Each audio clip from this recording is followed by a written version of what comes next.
The city pulsed with life as dusk settled over its cracked sidewalks and neon-lit corners. Beneath a flickering street lamp on 7th Avenue, 12-year-old Eli moved like liquid fire, his worn sneakers scraping a rhythm against the pavement. His lanky frame spun and leaped, blending hip-hop's raw energy with something unnameable, a dance born from survival and soul. A small crowd gathered, drawn by the boy's intensity and the faint music spilling from a battered Bluetooth speaker. In a rusted wheelchair nearby sat Lila, his 8-year-old sister, her thin hands clapping offbeat, her face alight with a smile that outshone her frayed hoodie and the brace around her neck. Her paralysis, a cruel thief, had taken her legs but not her spirit. Passers-by tossed coins and crumpled bills into a dented tin can, their clinks a lifeline for the siblings' next meal. Eli's eyes flicked to Lila between spins, ensuring she was safe, her joy his fuel. The crowd murmured, some filming on phones, others whispering about the homeless kids. Eli didn't care. This was for Lila to see her laugh, to earn enough for her meds. His final move, a backflip, landing inches from her wheelchair, drew gasps and applause. Lila giggled, clapping wildly, her voice raspy but bright. "You're a star, Eli." He grinned, sweat-soaked, and tossed her a playful wink. Among the onlookers stood Victor Langston, a billionaire tech titan in a tailored suit, his sleek black car idling nearby. He'd been en route to a gala, Rolex glinting under streetlights. When Eli's movement caught his eye, Victor, jaded by boardrooms and wealth, felt a spark he hadn't in years. The boy's raw talent, the girl's radiant adoration, it stirred something. He stepped closer, unnoticed, as the crowd thinned. Eli knelt by Lila, counting coins. $12.43, barely enough for dinner. Victor dropped a crisp $100 bill into the can, the weight of it clanging loudly. Eli froze, eyeing the bill, then Victor, suspicion tightening his jaw. Lila's gaze softened, curious. "Who taught you to dance like that?" Victor asked, his voice calm but piercing. Eli stood, protective, shielding Lila. "Myself. For her," he said, nodding at his sister. Victor's eyes lingered, seeing not just talent but a story. Instead of walking away, he stayed, sensing destiny in the flicker of that street lamp. The diner's neon sign buzzed faintly, casting a red glow over the rain-slicked street outside. Inside, the air smelled of greasy fries and coffee, a stark contrast to the cold shelter Eli and Lila called home. Eli sat stiffly in a vinyl booth, his worn sneakers tapping nervously under the table, eyes darting between Lila and the stranger across from them. Lila nestled in her wheelchair beside him, nibbled a burger, her frail fingers clutching it like a treasure. Her eyes, bright despite her pallor, kept stealing glances at Victor Langston, the billionaire who'd insisted on this meal. Victor, in his crisp suit, looked out of place among the diner's chipped formica tables, yet his gaze was steady, not pitying but searching. Eli pushed his fries around, wary. "Why are you doing this?" he asked, voice sharp. Victor leaned back, sipping black coffee. "I saw you dance. You're good, raw but good. And her." He nodded at Lila, who grinned, ketchup smudged on her cheek. "She's got heart. You both do." Eli's jaw tightened. He'd heard promises before, from social workers, from passers-by. They always faded. But Victor's next words hit hard. "I can get Lila the best doctors. Treatment for her condition. A real home. But you'd need to trust me." Eli froze. Lila's condition, a rare neurological disorder, had stolen her legs and racked up bills no street, performance could cover. The shelter's thin mattresses and shared bathrooms were all they had since their parents died. Victor slid a sleek business card across the table, his name embossed in gold. "I fund a dance academy," he said. "Top tier. You'd train there. Not a handout, an exchange." Lila's eyes widened, her voice soft. "Eli, you could dance for real."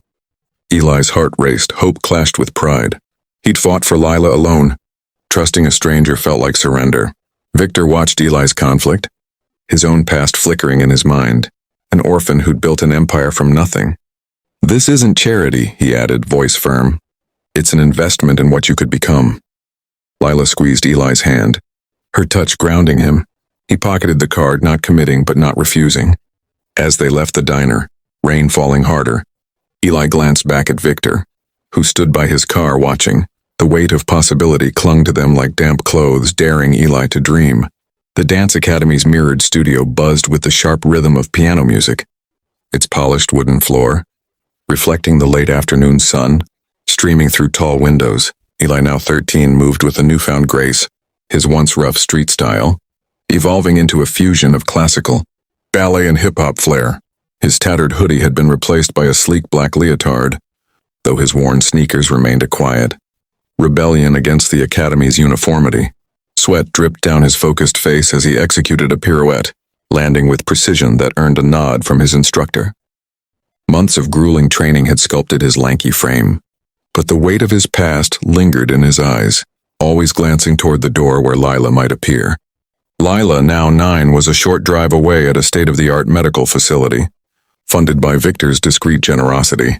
Her therapy room glowed with soft lights, machines humming as she lay on a padded table. Her legs, once motionless, twitched faintly during electrical stimulation sessions, a glimmer of hope for the rare condition that had paralyzed her. Nurses encouraged her with smiles, and a physical therapist guided her hands to the parallel bars, where she took tentative steps in braces, her first in years. Victor, often present, watched silently, his usual stoic demeanor softening as Lila beamed at him, calling him Uncle Vic. His wealth had opened doors, but her progress was the real reward. Tension brewed elsewhere. At the academy, Eli's classmates, polished kids from affluent families, whispered about his shelter days, their snickers cutting deeper than the bar exercises. One night, overwhelmed, Eli slipped out, returning to the familiar 7th Avenue sidewalk. Under the same flickering street lamp, he danced alone, letting frustration pour into each move. Victor found him there, his black car pulling up quietly. Instead of reprimand, Victor shared his own story. Orphaned at 10, building a fortune from scraps. "Pain's your fuel," he said, clapping Eli's shoulder. "Use it." Inspired, Eli poured his emotions into a new choreography, a piece blending street beats with ballet, dedicated to Lila's strength. Back at the studio, he rehearsed tirelessly, the music swelling as he leaped. Victor, observing, saw not just a dancer but a leader. The piece, raw and beautiful, secured Eli a spot in a national showcase, marking a transformation beyond dance, a bond with Victor and a future for Lila, forged in struggle and hope.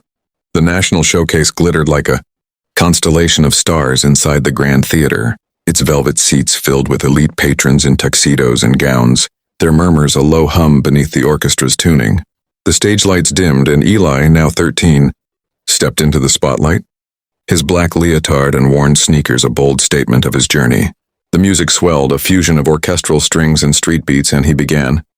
His dance, a raw tribute to Lila's resilience, blended pirouettes with powerful hip-hop drops, each move telling a story of struggle, hope, and triumph. The audience leaned forward, captivated as he leaped, spun, and froze in a final pose, chest heaving, eyes glistening. The theater erupted into a standing ovation, applause thundering like a storm. Backstage, Lila, now 9, maneuvered her wheelchair with newfound confidence, her braces glinting under the fluorescent lights. Thanks to months of therapy, she'd taken her first steps that week, and tonight, she pushed herself toward Eli, her frail arms wrapped around him, tears streaking her face as she whispered, "You did it, Eli." He knelt, hugging her tightly, their bond a silent victory. Victor, standing nearby in his tailored suit, wiped a rare tear from his eye, his stoic facade crumbling. This wasn't just a performance, it was a transformation he'd helped nurture. The shock came moments later. As the crowd's cheers faded, Eli returned to the stage, microphone in hand. "This dance is for my sister," he said, voice steady despite his nerves. "But it's also for every kid like us, homeless, forgotten. Tonight I'm starting a free dance program for them. With Mr. Langston's foundation." The audience gasped, then applauded again, louder. Victor, caught off guard, stepped forward, nodding in support. He hadn't planned this, but seeing Eli's vision, kids like him finding purpose, ignited a new mission. He pledged to expand the program nationwide, his wealth now a tool for change. The night ended with flashing cameras and interviews. Eli and Lila at the center, their story inspiring millions. Victor, once a solitary mogul, found purpose beyond profit. The siblings, once invisible on 7th Avenue, were now symbols of hope, their triumph rewriting their fate. As they left the theater hand in hand, the city lights reflected a future where talent and heart could conquer all.